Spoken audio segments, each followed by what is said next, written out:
এক সময়কার কথা, শান্তিপুর নামে একটি খুব সুন্দর গ্রাম ছিল। সেই গ্রামে গোপাল নামের এক গরিব মানুষ তার ছোট পুরনো কুঁড়ে ঘরে একাই থাকত। এই দুনিয়ায় গোপালের কেউ ছিল না। তার বাবা মা তাকে ১৫ বছর বয়সেই এই পৃথিবীতে একা রেখে চলে গিয়েছিলেন। সেই সময় থেকে গোপাল নিজের খরচ চালাতে আর পেট ভরার জন্য গ্রামের হোটেলগুলোতে বাসন মাজার কাজ করত। তাতেই তার কোনো রকমে দিন চলে যেত।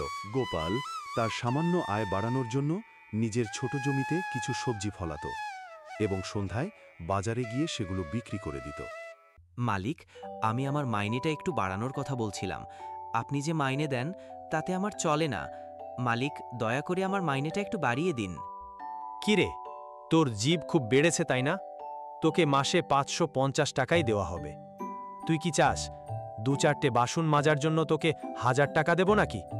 চুপচাপ কাজ করতে হলে কর, না হলে কাজ ছেড়ে দে। মালিক, আমি ১০০০ টাকা নয়, মাত্র ৫০ টাকা বাড়াতে বলছিলাম। আরে আমি বুঝেছি, তুই কাজ করতে চাস না। চল এখান থেকে দূর হ, গরিব কোথাকার। রাস্তায় গিয়ে ভিক্ষে কর। আমি তোকে কাজ থেকে বের করে দিলাম। বিমল ভাই, আমাকে ১ কেজি চাল দাও।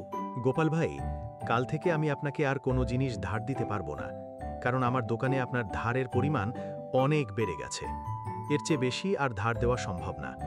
আমারও তো কিছু সীমাবদ্ধতা আছে। আমার ছেলে মেয়ে আছে, পরিবার আছে। আপনিই বলুন, আমি আর কিভাবে ধার দেব? বিমল ভাই, আজ আমাকে ধার দিন। কাল থেকে আমি আর ধার নিতে আসব না। আজ তো খাওয়ার জন্য কিছু নেই, কি করি? বিমল ভাইয়ের দোকানেও কত ধার হয়ে গেছে, সে তো আর এক দানাও ধার দেবে না। কি করি? হ্যাঁ, জঙ্গলে যাই, সেখানে কিছু খেতে পেলে আজকের দিনটা কাটিয়ে দেব। হে ভগবান, আমি কি করব? আমি খাওয়ার জন্য কিছুই পাচ্ছি না, আর আমার কাছে কোনো কাজও নেই। এখন আমি কি করব ভগবান, আপনিই বলুন। আরে, শুধু এইটুকু ফল? না না, আমার আরও ফল চাই। এত অল্পে আমার পেট ভরবে না, আমার আরও ফল চাই। আরে, আমি এটা কি দেখছি? খরগোশ জাদু করতে পারে? আরে না ভাই, আমি তো কখনো এমন দেখিনি। এই খরগোশ তো জাদু দিয়ে ফল তৈরি করছে। শুধু তাই নয়, এই খরগোশ তো কথাও বলতে পারে। এটা কেমন খরগোশ ভাই? গোপাল, এখান থেকে পালা। যদি এই খরগোশ কোনো শয়তান খরগোশ হয়, তাহলে তোর ওপরও জাদু করে দেবে। এখন ওর মনোযোগ ফলের দিকে। পালা বাবা, পালা, এটাই সুযোগ। দাঁড়াও, নিজের জায়গা থেকে নড়বে না। আমি কিছু দেখিনি, আমি কিছু দেখিনি। আমি এখান থেকে চলে যাচ্ছি। আমাকে কিছু করো না, আমি কাউকে কিছু বলবো না। আরে না না, ভয় পেও না, আমি তোমার কোনো ক্ষতি করব না। আমি জাদু করি খরগোশ। কিন্তু তুমি এই ঘন জঙ্গলে একা কি করছো? আমার ঘরে খাওয়ার জন্য কিছুই নেই, আমার কাছে টাকাও নেই, আর গ্রামেও কোনো কাজ পাচ্ছিলাম না। তাই ভাবলাম জঙ্গলে গিয়ে কিছু ফলমূল খেয়ে আজকের দিনটা কাটাবো। শুধু এইটুকু কথা? তুমি দাঁড়াও, এই নাও আমার প্রিয় বন্ধু। এই সব ফল তুমি তোমার বাড়িতে নিয়ে যেতে পারো, আর তোমার যা কিছু দরকার তা আমাকে বলবে। আমি তোমার সব ইচ্ছা পূরণ করতে পারি। ধন্যবাদ আমার বন্ধু।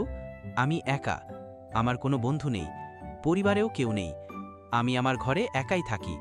তুমি কি আমার বন্ধু হবে? বন্ধু, আমি তোমার সম্পর্কে সব জানি। আসলে আমিও তোমার মতোই একা। আমারও একজন বন্ধুর প্রয়োজন। তুমি যদি আমার বন্ধু হও, তাহলে আমি খুব খুশি হব। কেন হব না বন্ধু? তাহলে আজ থেকে আমরা দুজনেই বন্ধু। হ্যাঁ হ্যাঁ, কেন নয়, আমি তোমার বন্ধু হব। আমার ছোট্ট বন্ধু, আমাকে ক্ষমা করে দিও। আমার কাছে তোমাকে খাওয়ানোর জন্য কিছুই নেই, কারণ আমার কাছে একটাও পয়সা নেই, আর খাবার মতোও কিছু নেই। আরে, তুমি চিন্তা করছো কেন বন্ধু? আমার কাছে খাবারের কোনো অভাব নেই। তুমি শুধু দেখতে থাকো। বাহ বন্ধু, তুমি তো কামাল করে দিলে। অনেক দিন পর তোমার জন্য ভালো খাবার খেতে পারবো। এটা তো আমার বন্ধু হওয়ার ঋণ। তুমি শুধু বলো তোমার কি চাই, তোমার কি কি খেতে ভালো লাগে, আমি তোমার জন্য সেটাই নিয়ে আসব। আরে ভাইয়েরা, তোমরা গোপালকে দেখছো তো? হোটেলে বাসন মাজে ছেলেটা আজ এত বড় লোক কি করে হলো? কয়েকদিন আগেই তো সে আমার দোকান থেকে 1 কেজি চাল ধার নিয়েছিল। আরে হ্যাঁ ভাই, গোপাল তো কয়েকদিনেই অনেক উন্নতি করে ফেলেছে। কয়েকদিন আগেই তো ও আমার কাছে 50 টাকা ধার চাইতে এসেছিল। এই গোপালের কাছে এত টাকা কোথা থেকে এলো? কয়েকদিন আগেই তো আমি ওকে কাজ থেকে বের করে দিয়েছিলাম। গোপালের তো কয়েকদিন আগে খাওয়ার পয়সাও ছিল না। পুরো গ্রাম তো ওর কাছে ধার ফেরত চাইত।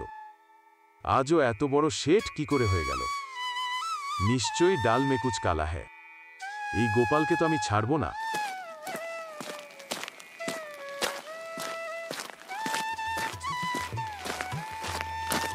আমার বন্ধু, এই নাও তোমার পছন্দের খাবার।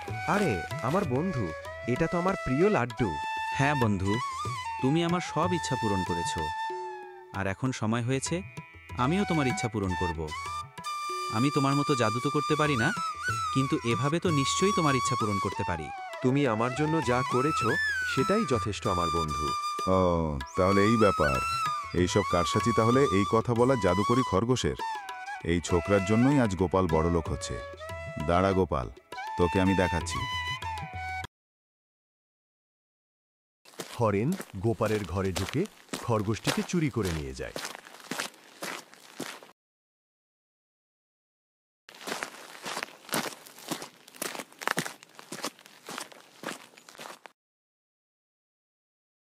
আরে ছোকরা, চুপচাপ জাদু কর আর আমার জন্য সোনা আর টাকার পাহাড় তৈরি করে দে।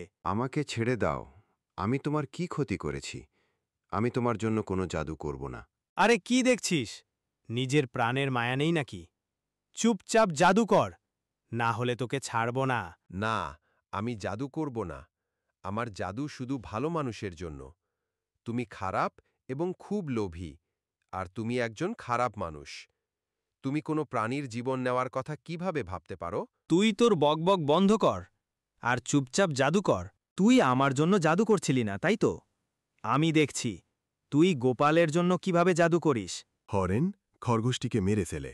গোপাল তার বন্ধু খরগোশকে খুঁজতে জঙ্গলে যায়। আরে আমার বন্ধু, তুমি কোথায়? আমার কাছে এসো। কোথায় তুমি আমার বন্ধু? সব আমারই ভুল, আমি তোমার খেয়াল রাখতে পারিনি। তুমি আমাকে কোথায় ছেড়ে চলে গেলে? এসো আমার বন্ধু, আমার কাছে। কোথায় তুমি? কোথায় আমার বন্ধু? তুমি কে বৎস? আর এই ঘন জঙ্গলের মধ্যে কাকে খুঁজছ? আপনি কে? আমি তো আমার বন্ধুকে খুঁজছি। আমি তোমার পরীক্ষা নিচ্ছিলাম। আমি জানি তুমি এই জঙ্গলে কি করতে এসেছ। তুমি তোমার বন্ধু খরগোশকে খুঁজছ, তাই না? হ্যাঁ সাধু বাবা, হ্যাঁ, আপনি ঠিক বলছেন। আমি তো আমার বন্ধু খরগোশকেই খুঁজছি। ওই খরগোশকে আমিই তোমার জন্য পাঠিয়েছিলাম, তোমার সাহায্য করার জন্য। কিন্তু ওই দুষ্ট হরেন চুপচাপ রাতে তোমার ঘর থেকে ওকে চুরি করে নিজের বাড়িতে নিয়ে ভয় দেখিয়ে ওকে মেরে ফেলেছে। আমার দূতকে মারার প্রতিশোধ আমি ওর থেকে অবশ্যই নেব। সাধু বাবা, আপনি কি আমার বন্ধুকে ফিরিয়ে আনতে পারবেন না? দয়া করে আমাকে আমার বন্ধুকে ফিরিয়ে দিন। আমি আপনার জীবনভর ঋণী থাকব। আচ্ছা, তুমি যখন এত করে বলছো, এই নাও, আমি তোমার বন্ধুকে ফিরে দেব। গোপাল তার বন্ধুকে পেয়ে অনেক খুশি হল এবং তাকে সাথে নিয়ে তার বাড়ি চলে গেল।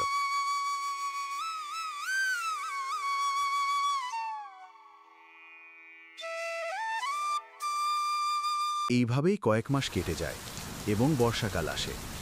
একদিন হরেন ভারী বৃষ্টির মধ্যে ছাতা নিয়ে কোনো কাজে বাজারের দিকে যাচ্ছিল। প্রচণ্ড বজ্রপাতের সাথে তার উপর বাজ পড়ে এবং সেখানেই তার অকাল মৃত্যু হয়।